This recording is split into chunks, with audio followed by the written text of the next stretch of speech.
So hello YouTube, today I have a Suzuki Jimny 1.3. It's a rental car. I don't know what year it is, but it's after 2005. The way you can distinguish 1.3 Jimny generation from the previous one is that the last generation had the buttons to change the four-wheel drive down here, whereas the previous one they had the stick shift behind the gear lever. Some say that it was more reliable back then, since the new Jimny has the gear lever, the lever instead of using buttons.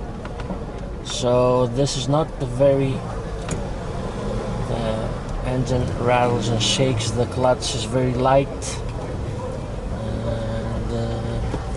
I might get used to it. When you have it on neutral, the car kind of shakes, so that there's something probably wrong with it.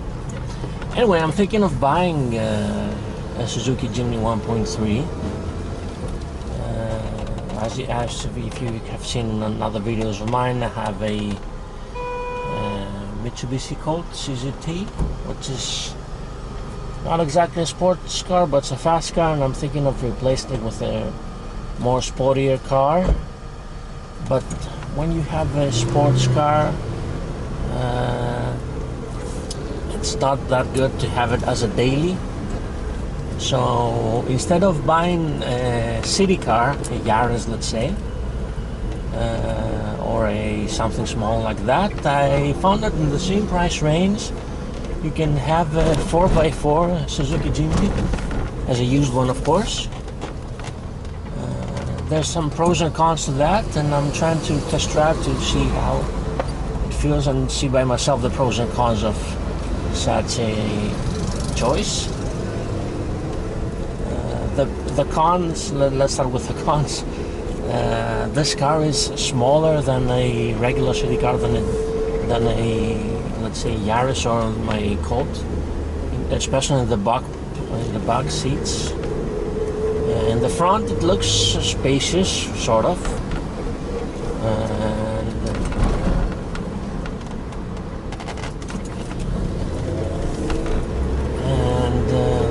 You know, you want it as a city car, and as you can see in the city, this thing quite moves. As I said, the clutch is very, I think it's slipping, or there's something wrong with it. Moving on with the cons, this is a 1.3 liter. It is economical, an economical car, but if you compare it with other 1.3s, it's not that economical. And the reason for that is it's a high car, it's a tall car. Now it's rear-wheel drive. Good thing is it's not constant four-wheel drive, which means that it gets better fuel economy by doing that.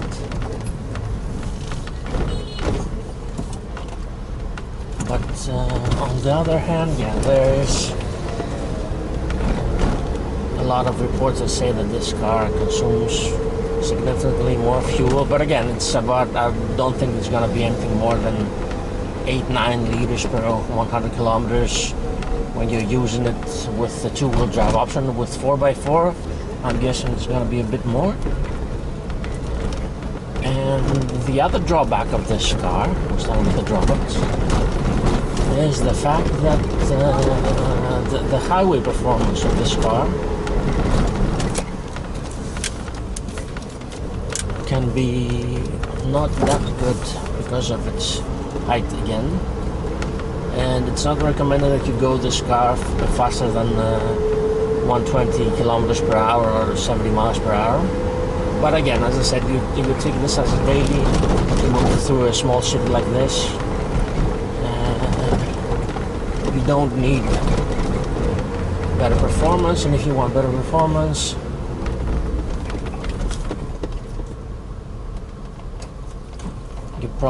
that's why I'm gonna get a sports car as well.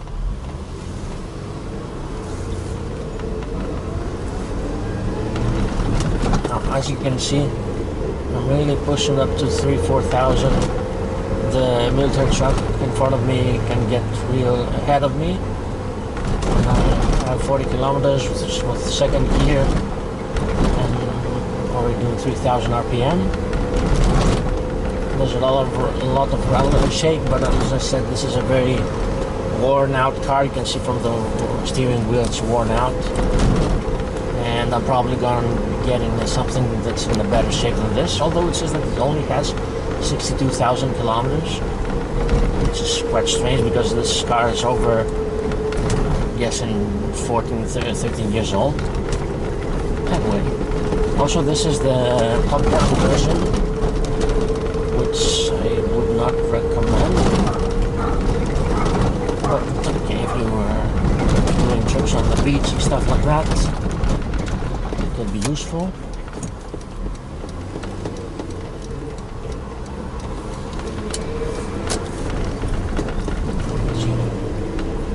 Here, the horn. The one bad thing with the top-down version, of course, is the fact that you cannot see very much in the back because it has a plastic window. And now one of the reasons that I test drive this car to see how it performs on the, not highway, but on the country road. I have third gear. Of course, I'm driving just by myself here, and it seems to be pulling up okay. There is some body roll, of course.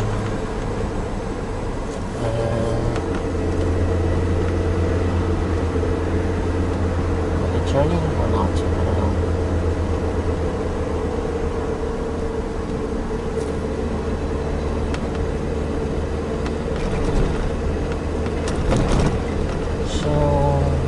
Third gear, 2,500 RPM. We're doing 50 now. I'm not even thinking of overtaking this guy.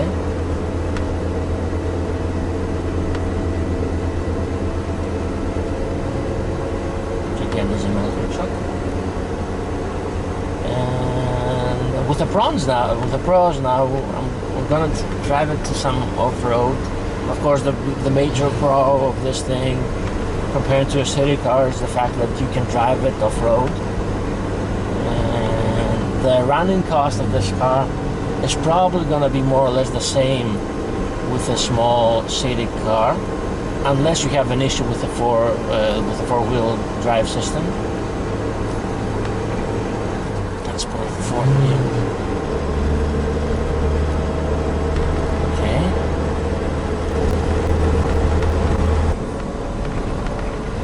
We're on a small twisty road here. There's a downslope. It has ABS, of course.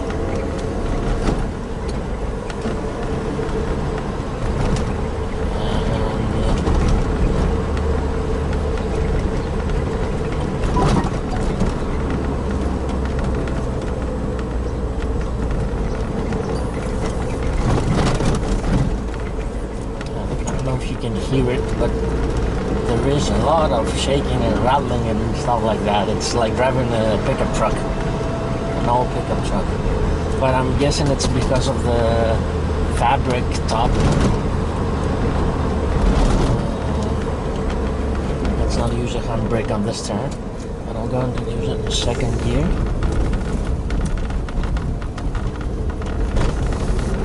Let's see how it accelerates.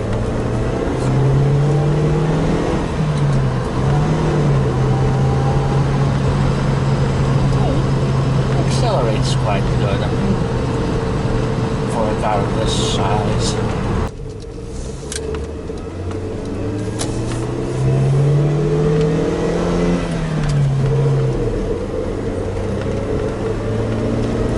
0 to 60s in around the 14th mark.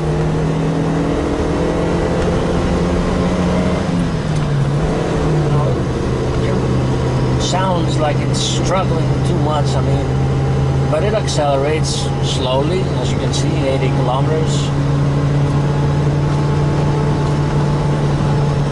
Oh God.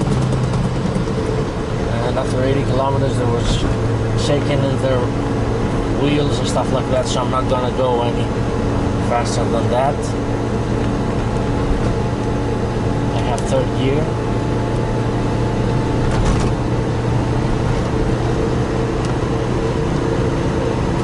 I don't know if it's the wheels or I don't know what it is.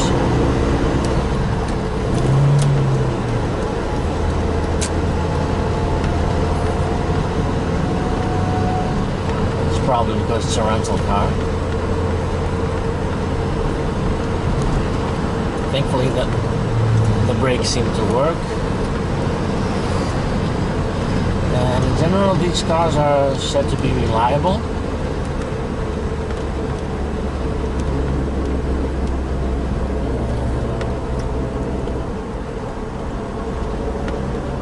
There's a nice big side mirrors. So as you can see, we're driving in the rain.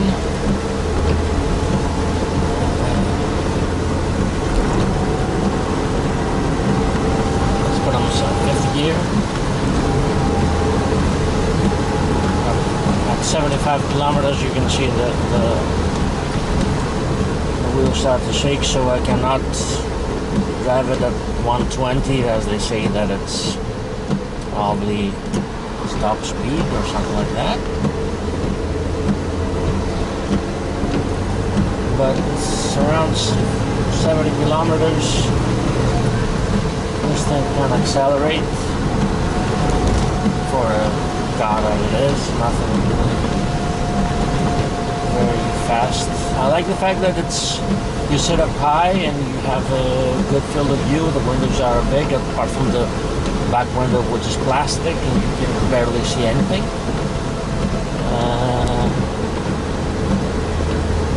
But other than that, you barely notice that it's rear-wheel drive. So now we're gonna see how this 4x4 system works. So just press the 4-wheel button, and I don't see any difference. Of course, we're not using anything. Shakes and rattles.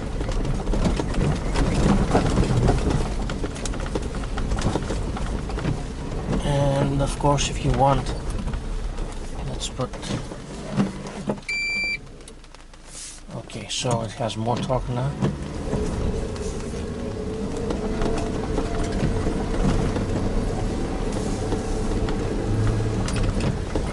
Gear ratio is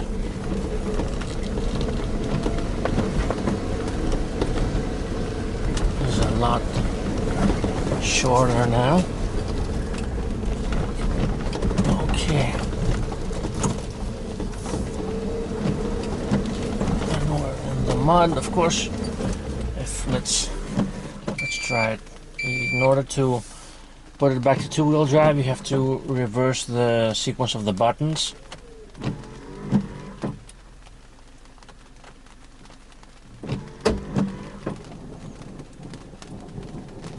So now we're two-wheel drive, and I don't think I can. We can do this, of course. Two-wheel drive, and you can see our tire trucks here. But yeah, you can do it without four-wheel drive. That type of route, because it has good ground clearance. Let's use this back road as well.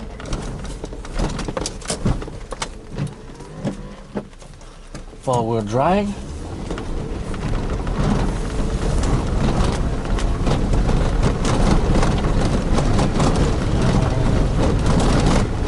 The car really shakes.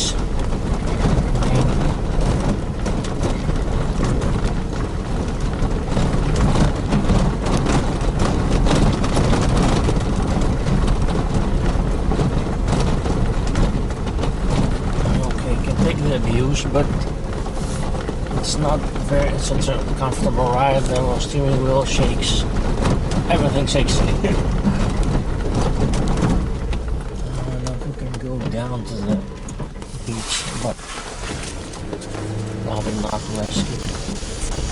So this is what happens when you are not good at off-roading. This is sand with pebbles. I used it with four-wheel drive and the car stuck. Thankfully I used my hands to dig in front of the back of the car and I got out. So the tires on this car are not for off-road use, so maybe that had to do something with it, but in general... So in all fairness to this car, as I showed you before, I mean the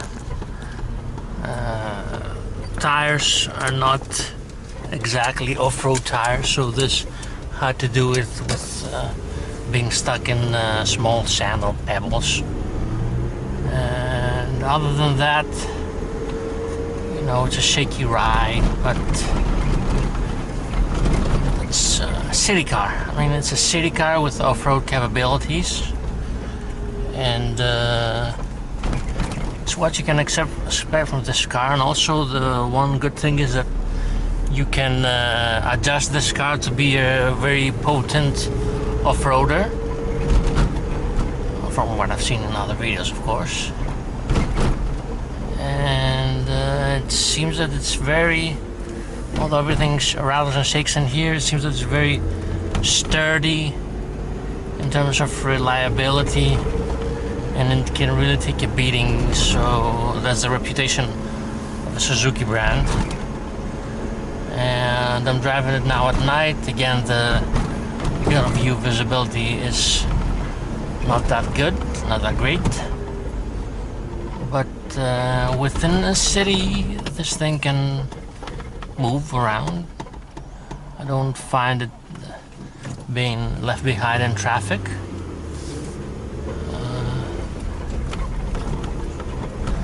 Although the clutch is slipping, I can, up to speeds of 50-60 kilometers, can accelerate along with the rest of the traffic as well.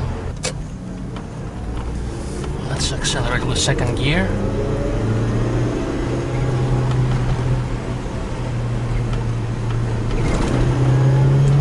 Past the yellow light, and off we go. Just 50 kilometers, a bit over the speed limit within the city, but it's late at night.